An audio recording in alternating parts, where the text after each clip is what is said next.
to another video. It's day 4 here on the Isle of Man, and where are we at? I've got practice again today.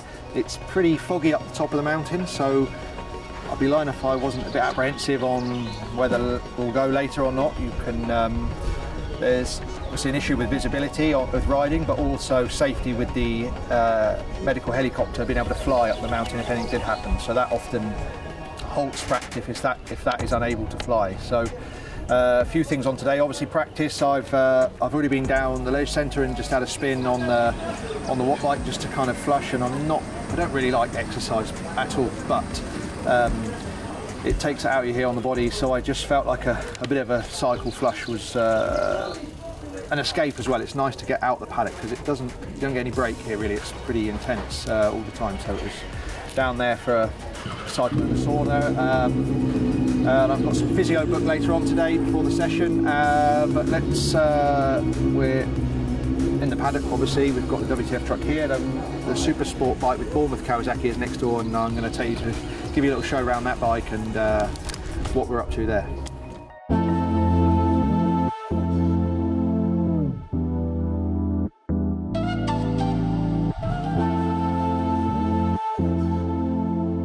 Right, to explain what classes I'm in during this TT, I've got 6 races on 3 different bikes. I've got 2 big bikes, 2 Honda Fireblades with WTF Racing for the Super Stock and Superbike and Senior races. And then in Super Sport, I'm back with Bournemouth Kawasaki on a ZX6R or a 636, which is literally the awning next door. And again, they've got this in bits because I've picking holes, but we're just trying stuff with suspension again, and even if we go the wrong way with something, at least we know and we have a reference. But it's just every session we try something new just to try and get, if we can make it better, you know, always trialing and testing. So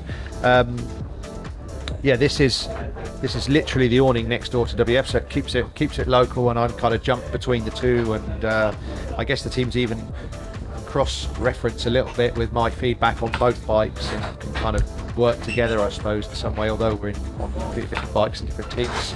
We're both, on both sides, we're running the turbo suspension, so we've got one suspension tech guy doing both bikes.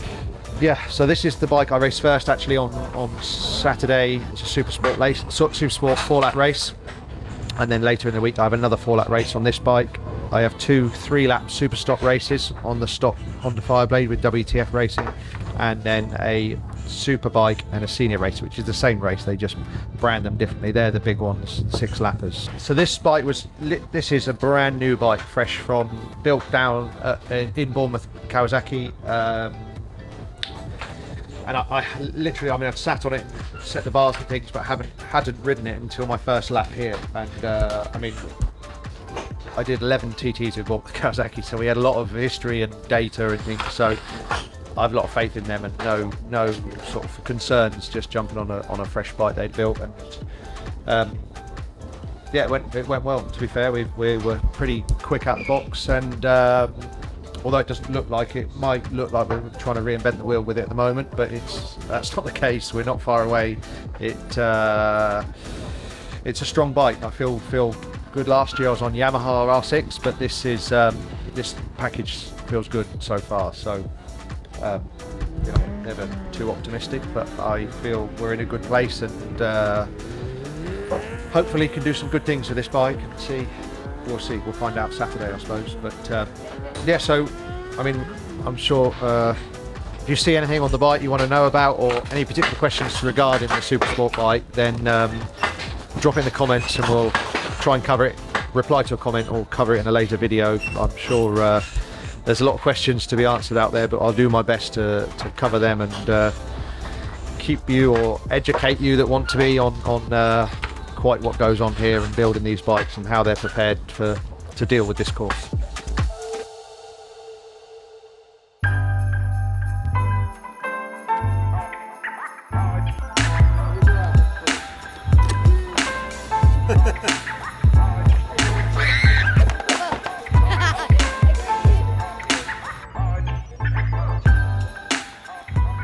This is our little makeshift physio room. We've got Becky here, who's the team kind of physio, and I always think part of it look a bit easy on telly with the riding, but my neck and shoulders are pretty battered with wrestling the bike, let's say, through, and the wind is probably the biggest thing. When you put your head out the bubble above the screen, it's really, really physical, and it's not like an option. I try to explain to people, if you're in the gym working out or trying to lift a weight and something's too heavy, you can put it down and know your limit, but out in the wind, if the wind's pulling, you can't just give in and let it rip your head off. You have to find some strength to hold it on, so you kind of overwork and stress a lot of muscles and everything, and that catches up. So we try and keep on top of it as the fortnight goes on, then keep it as good as we can, look after me and the body, and makes my life easier. So we're going to jump in now and do a little bit, or she's going to do a little bit to me, and make my life easier, hopefully. Right, doing back, neck, shoulders, yeah. It's not, it feels 100 times better having been down there, to be honest, just the warmth, and I was stretching the whole time, but it's like just stiff, like, so you might feel it if you manipulate it and just feel it. Have you had it manipulated, like physically cracked and stuff before? Yeah, I don't know if I'm always a fan of that, if I'm honest. Okay. But you prefer more kind of the soft tissue release? I think so. Okay. Sometimes I feel a bit weird after the old cracking. Yeah. So obviously you're on the bike later, so the last thing I want to do is anything that feel a bit stressed out. What about sometimes people can feel a bit dehydrated with it. I can keep drinking. To be honest, I've left my drink in there, but I have been on the field today, so we should be alright. Okay. Anything I need to know? Muscle injury? Really. I'm sure you've had plenty of falls. Just that collar, that's out, but that works not. Okay, let me do that. So just drop your chin onto your chest. Okay, any pulling? Yeah, this side of my neck is actually bad anyway. Okay, pull the way up for me. That's tight, isn't it? Tender, yeah, like sore. Okay, so I just go a little there, but not. It's worse this side, definitely. Okay, turn your head that way for me. Good, and then back to centre first. Oh. That's it, and then go that way. Right, okay. Something here. Yeah. Okay. I want you to tell me first, let me have a feel of what's going on. When was the last time you had treatment? 3 months ago. Okay. What type of treatment was it? Sports massage? That was a clicky job. Okay. Suman, he's from Iran and he's got a really soft voice. I'm not gay, but it sends you to sleep and it's like really soothing. Right. Yeah, we're really, really tight through here. So your neck muscles do come down as far as here. Right. So if we're tight here, it is going to all the way up. All the way up, yeah. Where about? Are you okay with that? Yeah. Where I would expect James to feel tight is kind of across the mid-back, from kind of being hunched forward and then coming up into the neck, into this the CDJ area, so where the neck meets the upper back, from kind of having the head tilted into this position. So it's following the pattern that we would expect to see because of the position that he is in on the bike, if that makes sense. So it's just making sure that doesn't cause any added strains through the body, because if everything's really, really tight and he gets stuck in that position, then when James needs to be able to move those positions, or his body, then it's going to be a little bit harder for him and his body's not going to be as strong.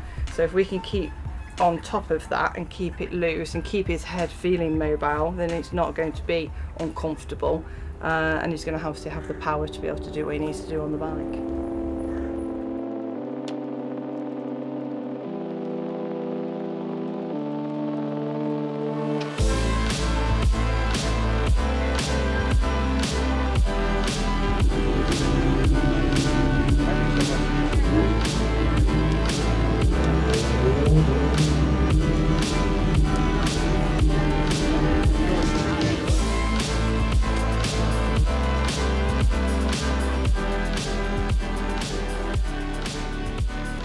Just start whenever, yeah?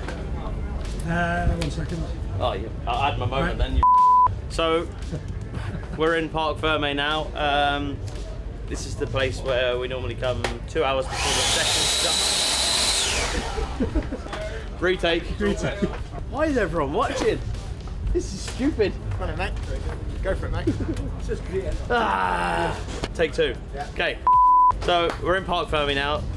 We're here normally 2 hours before the session starts. We've just gone through scrutineering. So we've brought the bikes up. We removed the wheels, put the race tyres in. We have a selection of bits here that we bring with us. Normally not many parts. At this stage we shouldn't need much. So we've got a toolbox, we've got a wheel rack with the wheels that we're going to use and the spare tyres.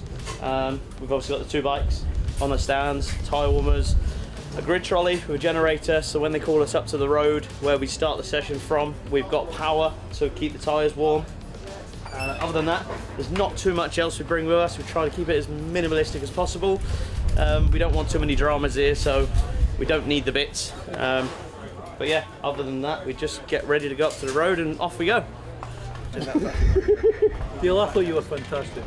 Thanks. Thanks very much. I'll tell you what. Can I get my picture? Can I get a selfie in that? You saw my arse cheek.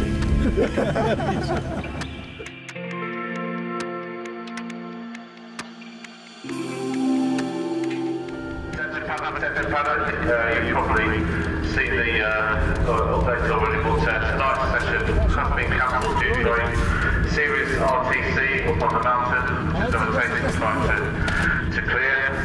We're currently working on a new schedule for tomorrow.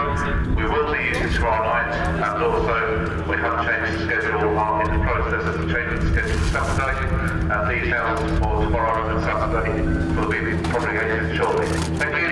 Control.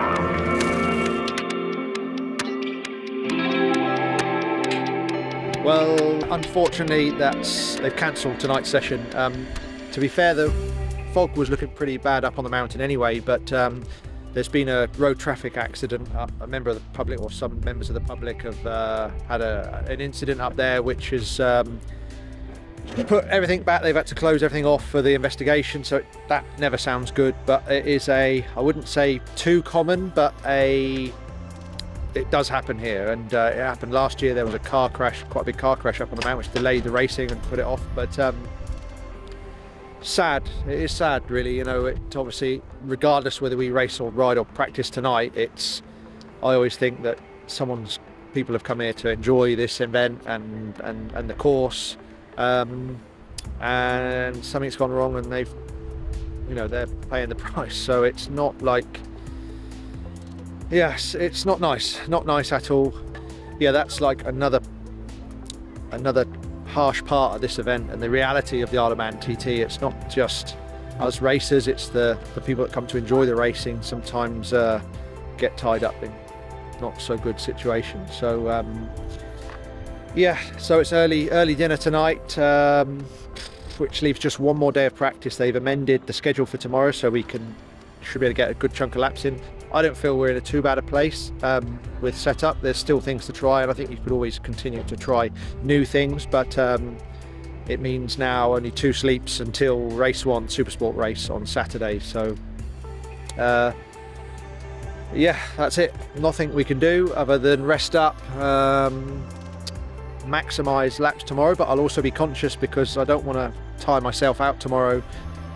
We've got the next 3 days, so there'll be a lot of riding and a lot of laps, so I kind of need to do what I need to do but not override and wear myself out before the races. So not a great way to end the episode, but I hope you've enjoyed it from what you've seen.